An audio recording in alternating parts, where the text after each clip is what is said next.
नवादा के लोगों ने जिस तरीके से काम शुरू किया मजलिस का सपोर्ट करने के लिए, कसम बा खुदा की अगर ऐसा काम शुरू हो गया तो इंशाल्लाह कामयाबी मजलिस को जरूर मिलेगी।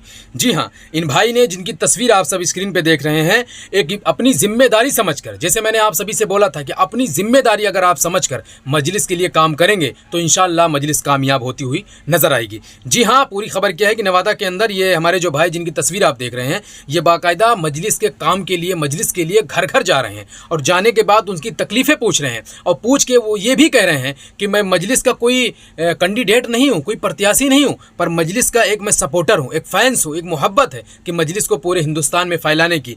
और हमारा कहना सिर्फ एक ही है कि अगर आपके घर में कोई तकलीफ हो, कोई ऐसी मामलात हो जो हम हल कर सके तो हमसे ज़रूर बताएं।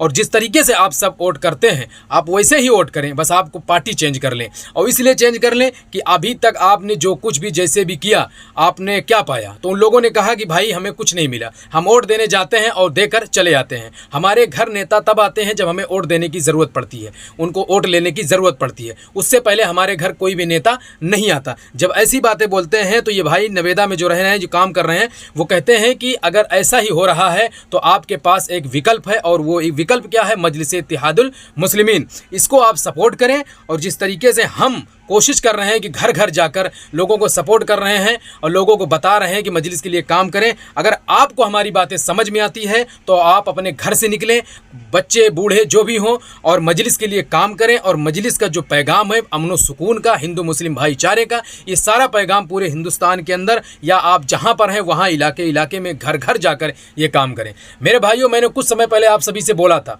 कि इसी तरीके से हमें काम की ज़रूरत है कि हमें एक इलाका पकड़ना है। अगर कोई 10 बंदे हमारे सपोर्ट में है तो हमें चाहिए उन 10 को हमें ऐसे घोलना है, उन्हें ऐसे बताना है मजलिस के बारे में कि वो 10 अगर 10 घर में जाएंगे तो आप ये अंदाज़ा लगा लेंगे, अगर 10-10 घर में एक घर में 10-10 आदमी मिल जाएंगे तो ये मान लो 100 आदमियों को वो कंप्लीट कर सकते हैं। और इस हिसाब से हमें मजलिस का वोट जो होगा बाकायदा मजबूत दिखाई देता हुआ नजर आएगा। और फिर उस बिना पे हम कहेंगे कि इंशाल्लाह हम जरूर जीतेंगे, क्योंकि हमने काम किया है तो अल्लाह इंशाल्लाह हमें ही जीत देगा। जी हाँ।